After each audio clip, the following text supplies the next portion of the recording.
O Bahia entra no jogo contra o Palmeiras em um jogo que deveria ser favas contadas, porque o Palmeiras é o atual campeão brasileiro, porque o Palmeiras é vice-campeão da Libertadores, porque o Palmeiras é mais forte, porque o Palmeiras é a melhor base do Brasil, porque o Palmeiras isso, porque o Palmeiras aquilo, porque o Palmeiras é o Palmeiras.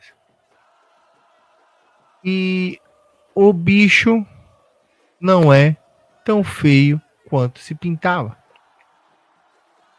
E por mais que eu tenha ouvido de Danley que ele avisou que contava com a derrota, o Bahia fez um baita primeiro tempo. O Bahia empilhou chances, o Bahia jogou bem, o Bahia teve controle de bola, o Bahia teve boas oportunidades, o Bahia jogou um jogo muito melhor daquilo que a gente tinha feito contra o Corinthians, por exemplo, porque eu vi gente dizendo que o Bahia jogou bem contra o Corinthians.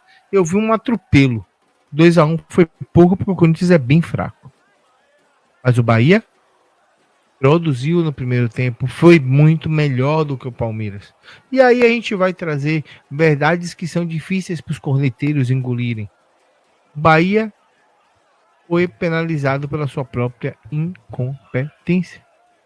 Porque no mundo normal o Bahia venceria a equipe do Palmeiras, onde a gente aproveita as chances, onde a gente faz os gols, onde a gente ganha os jogos, onde a gente consegue, de uma forma ou de outra, suplantar as dificuldades que a gente tem dentro do campo de jogo. E o Bahia conseguiu, em parte, no primeiro tempo, fazer isso. Fez um jogo interessantíssimo. Só que parece que há ainda um resquício, e aí parafraseando o Darino Senna, de bundamolismo muito grande no Bahia. Por que eu estou dizendo isso? Porque esse resquício de bundamolismo se instaurou no vestiário e foi para campo. O Palmeiras troca o lateral, muda o meio, bota mais um homem para fazer a dobra em cima de Roger Juan e Galbez amedronta. E Galbez olha para o jogo e pensa, poxa, 1-1 é tão legal e que seria bom se a gente olhasse para o bicho que não é tão feio e segurasse a onda. E seria muito legal se isso acontecesse, se segurasse a onda. E o Bahia não segurou a onda. O Bahia empata o jogo e aí ele troca o time, bota mais um zagueiro, fecha a linha de 3, troca e vai mudando, abre Dudu para lateral e fecha o time, faz um melindre e numa bola perdida no contra-ataque, o Bahia perde a bola. E nessa bola perdida, o Palmeiras acha uma falta e a expulsão do Gerald é bem expulso. Bahia teve um jogador expulso. Na cobrança de falta, muito bem feita pelo jogador do Palmeiras, o Eric Beller, a bola vai no ângulo, sem chance nenhuma para Vitor. O Palmeiras dá números finais ao jogo e a impressão é que eu tenho se a gente continua jogando, a gente poderia tentar vencer a partida. Se a gente acredita no potencial da gente, as coisas seriam diferentes até o certo ponto. O Bahia não acreditou em si e foi penalizado por isso. Não acreditar em si e ser penalizado, e é um aprendizado tanto para o Leonardo, que é novo na categoria no time, tanto para os atletas que estão aí aprendendo. De novo, a dupla de zaga do Bahia fez um papel fantástico. O Gerald, menino, novo, jovem, pagou o preço da sua juventude e foi expulso por conta disso. Ah, João, mas e aí a gente vai penalizar? Não, de maneira nenhuma. É base, é aprendizado.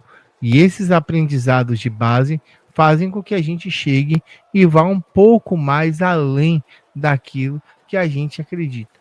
O Bahia precisa chegar e entender que, primeiro, o jogo é jogado, o lambaria é pescado e não tem que ter medo de ninguém. Segundo, o futebol é um esporte extremamente traiçoeiro. Aproveite para matar o jogo e fazer os gols quando você tem as oportunidades. Terceiro, não se amedronte. O mais forte que seja o adversário. E tá tudo bem jogar contra um adversário forte e tá tudo bem entender e acreditar que aquele adversário vai lhe suplantar de uma maneira ou de outra. O Bahia perdeu o jogo hoje.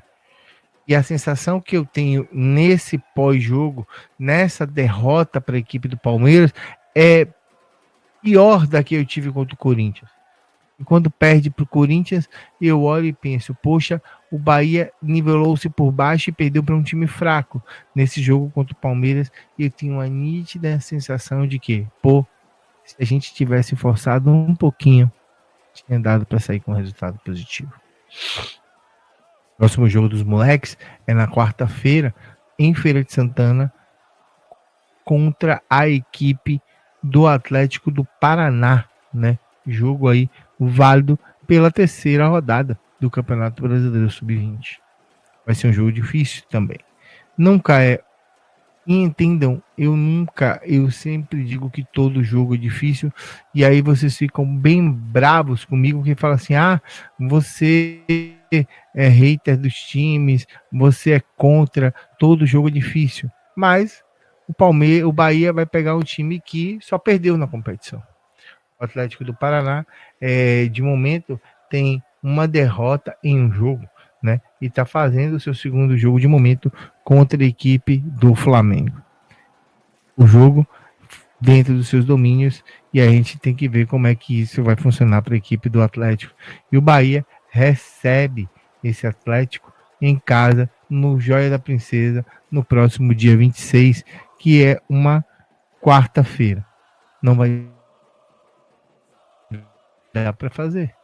A gente vai torcer para eles, para que as coisas funcionem do melhor jeito possível. O que vai dar para fazer é o jogo entre Bahia e Internacional, jogo do feminino. A equipe colorada ele finalizou a sua preparação para o jogo lá no Sesc, e teve presidente, teve vice-presidente e a gestão do Conselho Deliberativo do Internacional acompanhando, né?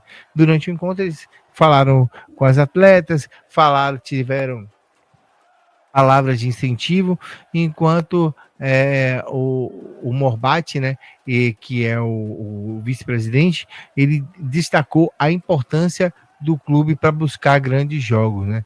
Então, eles estão buscando realmente isso, né? O Internacional vem forte para esse jogo, né? E elas estão bem empolgadas para esse jogo, e o Internacional finalizou a sua campanha, né, o seu projeto para poder pegar o Bahia, a sua preparação para pegar o Bahia em um jogo do Campeonato Brasileiro da Série A1. Esse jogo será amanhã às 16 horas. Informação para você que gosta de informação, vai ao jogo, chega, cola lá para poder dar um incentivo, porque as entradas são francas.